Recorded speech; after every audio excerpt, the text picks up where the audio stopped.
Ancient Egypt, government officials. Ancient Egyptian society was structured like a pyramid. At the very top was the pharaoh, ruler of all Egypt. Under the pharaoh were government officials, priests, scribes, artisans, and peasants. The most powerful and respected group under the pharaoh was the government officials. They carried out the orders of the pharaoh. Government officials were from a long line of noble families.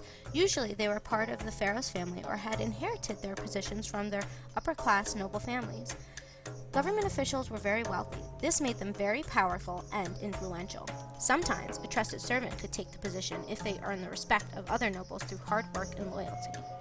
Government officials enjoyed a fancy lifestyle, living in fine homes and being waited on by servants. They wore fine linen clothing and perfume.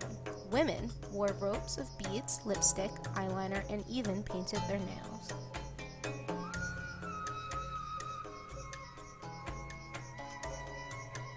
Government officials had a large amount of time to socialize, allowing them to hold banquets with the best food.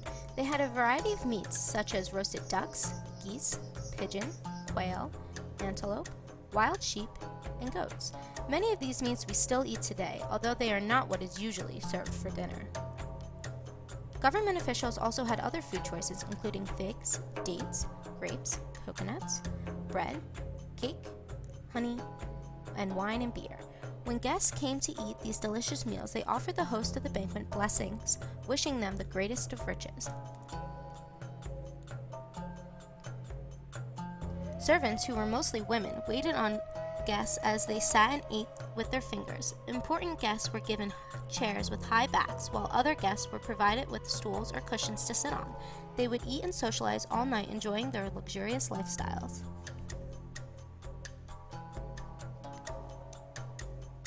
At these elaborate banquets, there were also various forms of entertainment.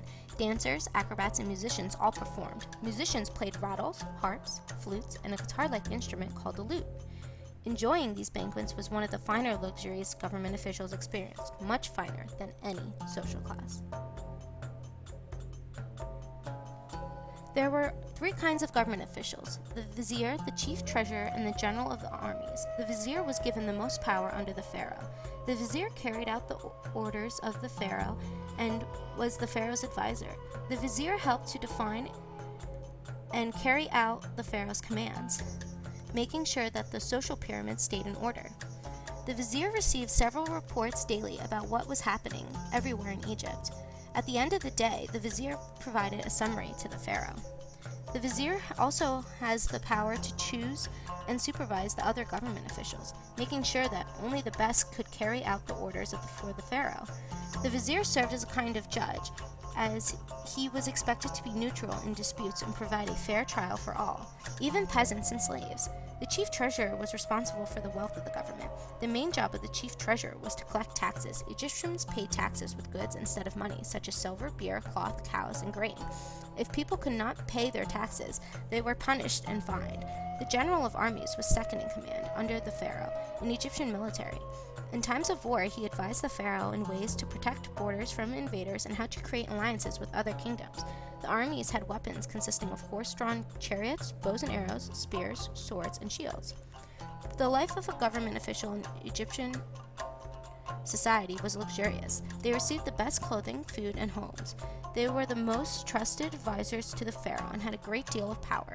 Everyone in Egypt wanted to gain the respect of a government official. Pop quiz.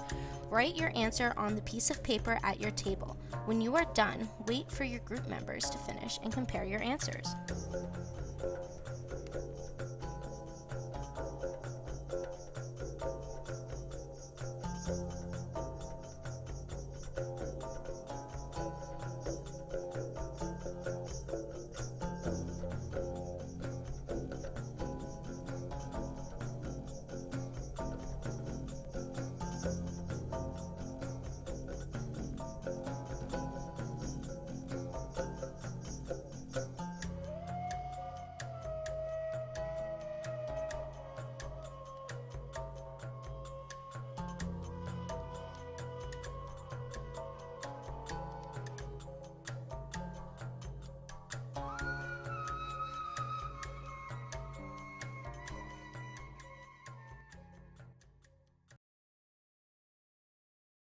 created using Powtoon.